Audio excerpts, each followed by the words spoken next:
이재명 더불어민주당 대표가 오늘 경남 김해 봉하마을을 먼저 찾아가서 고 노무현 전 대통령의 묘소를 참배하고 노 전 대통령의 부인 권양숙 여사를 만날 예정입니다. 이미 만난 시간이겠네요. 11시 20분에 만나기로 했는데요. 지금 화면 보고 계신 것은 고 노무현 전 대통령의 묘소를 참배하고 있는 그런 모습입니다.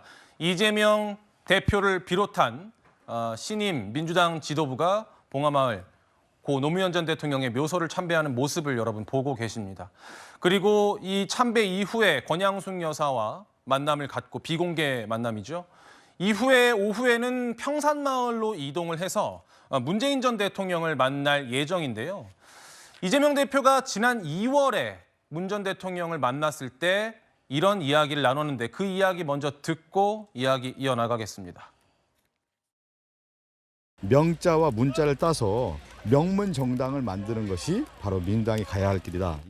명문정당 얘기를 하셨어요? 친문과 친명을 나누는 이 프레임들이 있는 것 같은데 우리는 하나고.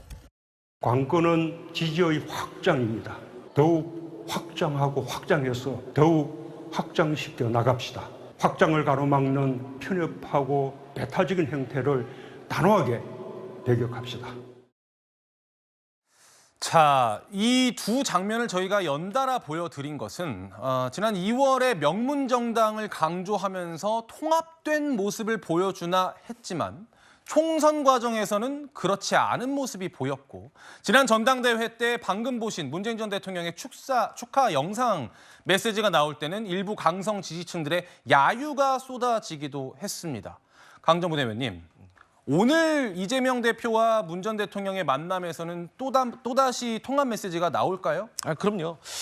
일단 이재명 대표가 다시 대표로 취임을 하면서 사실 평산마을을 방문하는 것은 이미 일정으로 잡혀 있었습니다. 하지만 모든 국민들이 아시다시피 이재명 대표가 그 중간에서 코로나에 감염되면서 여러 가지 정치 일정들이 이제 연기가 된 것이죠.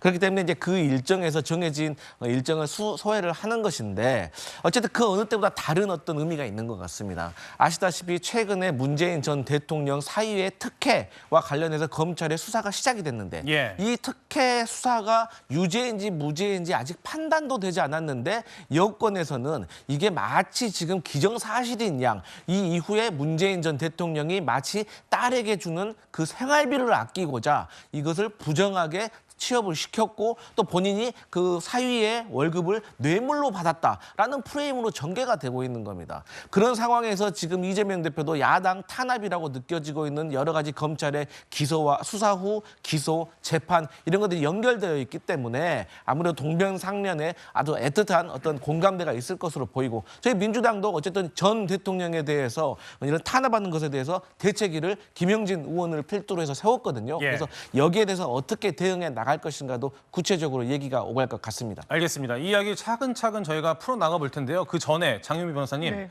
지금 민주당 강성 지지층 중에 뭐 일부겠지만 네. 문재인 전 대통령의 민주당 탈당을 요구하는 그런 사람이 있어요. 네, 그런데 이거는 맥락을 상당히 잘못 짚은 거죠. 이 수사에 대해서 문제의식이 민주당 내부에서는 상당히 많습니다. 6년 전 사건이고 4년 전에 고발된 사건입니다. 그리고 다시금 재소환되고 있는데 정치적 의도가 없다고 판단되지 않습니다. 그런데 이 전임 대통령을 수사하는 그런 맥락에서 당에 부담을 주기 때문에 탈당을 요구하겠다는 건 저는 현실인식이 민주당의 어떤 주류적인 생각과는 상당히 괴리가 있고 그것이 온당한 선택이라고 보여지지 않는 측면이 있기 때문에 그래서 당에서도 공식적으로 아주 이례적으로 일부 유튜버에 불과하지만 그럼에도 불구하고 자제해야 되는 사안이라고 이제 공당으로서 논평을 낸 상황입니다. 알겠습니다. 일단 민주당 내 분위기는 약간의 불협화음은 있을 수 있지만 그래도 단일 대우를 유지하자는 기류가 있는 것 같습니다. 구장수사님. 네. 아무래도 검찰 수사라는 대외적 변수에 대해서 좀 통합하자 이런 분위기인 것 같은데 네. 그만큼 문재인 전 대통령이 검찰 수사에 대한 비판의 강도를 좀 높일 가능성이 있겠네요. 네. 이재명 대표를 둘러싼 사법 리스크가 문재인 전 대통령을 둘러싼 사법 리스크로 비화될 조짐을 보이고 있지 않습니까? 그러다 보니까 같은 뿌리, 정치적 뿌리를 가지고 있는 이재명 대표, 문재인 전 대통령이 함께 힘을 합해서 지금 문 전 대통령을 향해서 날아오고 있는 검찰의 수사 칼날에 공동 대응하겠다 이런 모양새를 취하고 있는 것으로 보입니다. 지금은 검찰의 어떤 수사가 시작 단계이고 앞으로 이것이 그 죄가 있는지 없는지를 밝혀서 기소 여부가 이제 결정이 될 텐데요.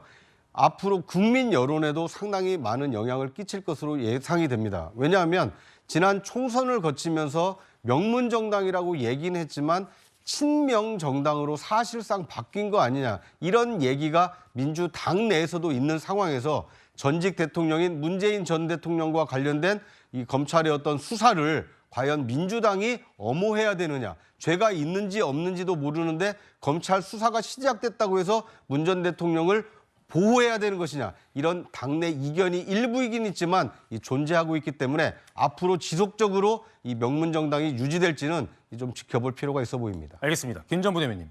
지금 야권에서는 문재인 전 대통령에 대한 수사를 야당 탄압으로 규정을 하고 대책위 이름도 전 정권 정치 탄압 대책위원회로 지었습니다. 어떻게 보십니까? 이게 제가 이 화면을 봤을 때 이재명 대표가 오전에 이제 노무현 전 대통령 거기 간 거 아닙니까? 거기 가서 했는데 노무현 전 대통령이 서거를 했을 때 유서가 발견됐습니다. 그때 뭐라고 얘기했냐면 아무도 원망하지 마라, 그런 얘기가 있습니다. 결국은 본인의 어떤 여러 가지를 봤을 때 하고 싶은 얘기는 했지만 이 부분은 자기가 이걸 안고 가겠다, 그런 얘기거든요.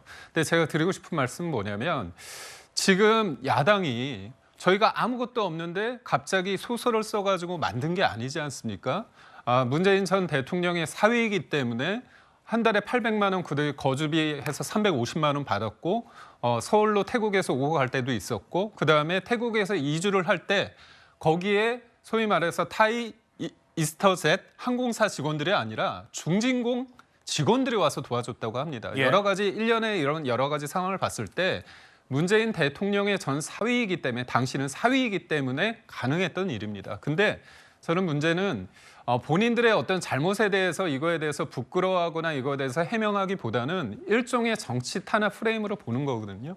문재인 대통령도 당시 이재명 전 대통령이 보복 수사라고 얘기하니까 그것에 대해서 분노를 금할 수 없다고 얘기까지 했습니다. 근데 본인이 이 수사를 받게 되니까 이런 식으로 한다는 거죠. 그러니까 결국 저는 이재명 대표 입장에서도 문재인 전 대통령의 수사에 대해서 뭔가 옹호하고 방어를 하는 것 같지만 결국은 사법 리스크를 앞둔 본인의 어떤 처지를 위해서 지금의 상황을 한데 모으고자 하는 그런 상황에 어떻게 보면 굉장히 궁핍한 상황에서 같이 모이게 되는 형국가 아닌가, 그렇게 싶습니다. 알겠습니다. 말씀하시던 중에 이재명 전 대통령이라고 말씀을 하신 건 이제 단순 실수니까요. 양해 부탁드리고요. 여기에 대한 답변을 좀 받아야 될 것 같은데요. 그러니까 일단 문재인 전 대통령 사위가 지금 특혜로 취업을 했다는 어떤 근거로서 예를 들어서 그 타이 이스타젯이라는 항공사가 비행기 한 대도 없는데 거기에 없기 때문에 페이퍼 회사다라는 주장이 있었어요. 당연히 그것은 타이 쪽에 있는 비행기 항공권을 발권하는 그런 회사이기 때문에 비행기가 없어도 되는 겁니다. 그리고 또 뭐 알짜 노선을 또 이스타젯이 받았다라고 하는데 사실 이것도 뭐 부끄러운 얘기지만 사실 이상직 전 의원이 국토부 고위 간부의 자녀를 이스타젯에 취업을 시켜준 것도 있습니다. 그리고 저는 개인적으로 만약 이상직 의원이 조금 간단하게 이 사위에게 특혜 취업을 주려고 했다면 차라리 국내에 있는 이스타젯에 취업을 시켜도 충분히 더 희색이 될 수 있는데 뭐하러 거기까지 일을 벌렸겠냐라는 생각이 들고, 더 간단한 말씀은 그러면 결국에는 문재인 전 대통령이 딸이 경제력이 없어서 생활비를 보태줬는데 그 생활비 몇백만 원 아끼려고 이상직 전 의원을 공공기관 장시켜주고 그것도 모자라가지고 공천까지 줬다? 이것은 정치를 조금만 아시는 분들이라면 너무 과도하다, 말이 되지 않는다. 그래서 어쨌든 지금 현재는 뭐 딸이 송금을 했고 뭉칫돈이 갖고 이런 얘기들이 계속 나오는데 이것은 전형적으로 전 대통령을 흠집내는 것이다. 사위의 특혜 취업부터 유죄가 있다면 그것부터 밝혀야 된다, 이 말씀 드리겠습니다. 알겠습니다.